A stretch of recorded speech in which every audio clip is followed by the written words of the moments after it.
I'm Nicole Milone, and I built my practice my way.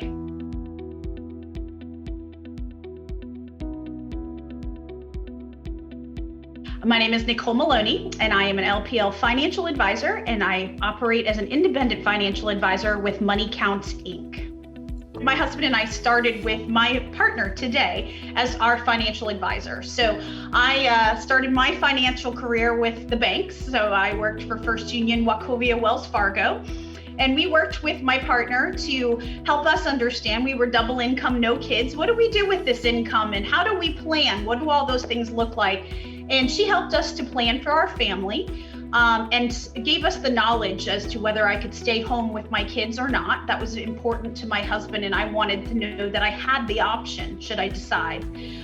So we worked with her to build our plan, and she told me one day that someday when you are ready, I want you to come work for me. And I thought, wow, I'm not ready to be a financial advisor. I don't even know that I want to be a financial advisor. It took me about 10 years to figure out that, yeah, I think I would like to do this. And I started working with Debbie once I left the bank and had my first daughter. I needed a little bit of adult stimulation going on. So I took a part-time role understanding how the business worked. So I helped install new customer relationship management systems, a CRM, and the software that we use, put some processes in place so that we could bring on additional advisors. So I started doing kind of what we called project work. And then I had my second daughter, Oriana, and went back after a year of staying home with her as well. And Debbie's always given us the flexibility in our practice to work when we would like. And as long as we get the work done, she gives us all the flexibility in the world, which is amazing and beautiful. So I could raise my family and still be an independent woman as now a financial advisor.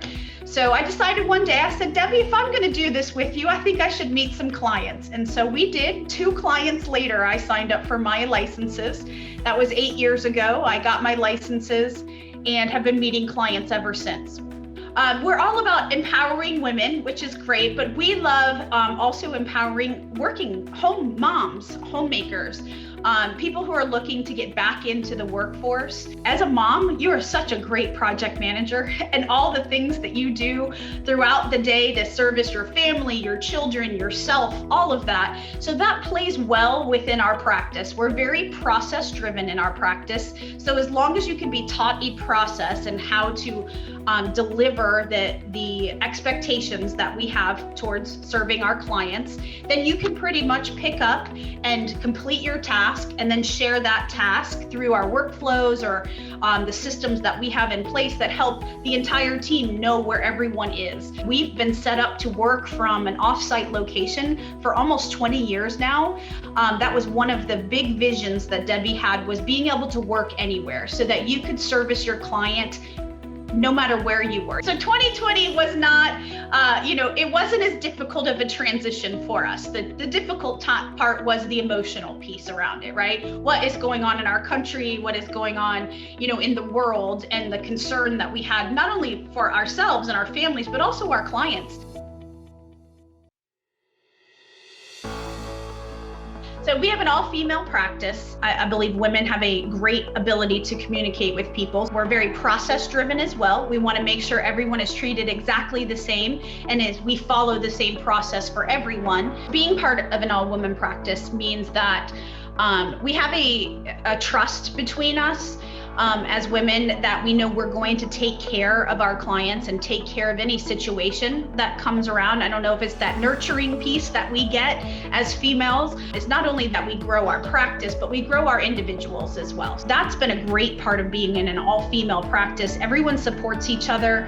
If you have something to do with your children, then that comes first. We're very flexible in our practice, and I think that we get that as just kind of our mom instinct. Take care of each other and it'll all work out.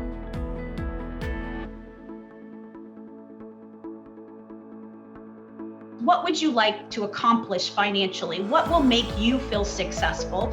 Then we set those goals, we prioritize those goals. We're never taught how to what money does for us or how to use money properly. We are taught about a checking account and maybe a savings account if we're lucky. And then we find out about credit cards and all of those things. Before you take on additional debt, before you do things, are we making the wisest decisions in your plan? And that's very specific to each individual. There's no standard plan out there for everyone.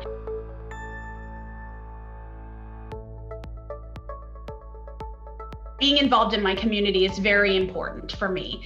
I believe as a small business owner in my community, it is my duty to help educate our community in my case, financial literacy. So I go out to schools and I do volunteer work with some of the finance teachers in helping people understand, whether it be Dave Ramsey's Financial Peace University or some of the other curriculums that are available out there, but just talking with young individuals about what are they about ready to embark in with college and what does a budget look like? Or in our practice, we really call it a spending plan, because we all bring in money and we're going to send it out. I am part of the National Association of Women Business Owners. I'm currently the membership chair on the board of directors, and I'm responsible for making sure that members are involved within our company, or our organization, I should say. So I help mentorship, mentoring other women if they need help in various areas, making sure that they're engaged, so they're not just joining an organization just to have, the organization can bring you great value. So I help women understand that they can run a business, empower them, give them good financial advice. So I've recently become involved in the Women Business Forum, and I am going to be a representative and an ambassador to help generate momentum around women financial advisors within LPL. I think we have a community of women that we could build and empower each other, strengthen each other from an education, from a process, from a customer relationship. There's so many things that people do that we could share with each other that could just take us to the next level. Getting women involved in the financial planning arena is so important to me because we have a different outlook on planning.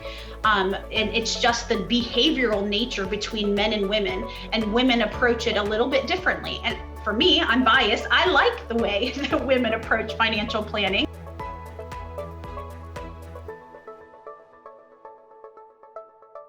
For our planning, we use Right Capital, so for our customers, but then the Thriveless platform has been fantastic for us. So we use the CTO services. So they've supplied all of our computers, all of our computer support. That was fantastic. One less thing that I had to worry about as a business owner. If something breaks down, they come and fix it. And so that has been fantastic. We also used Schedule Once that came out. We also have the texting opportunity.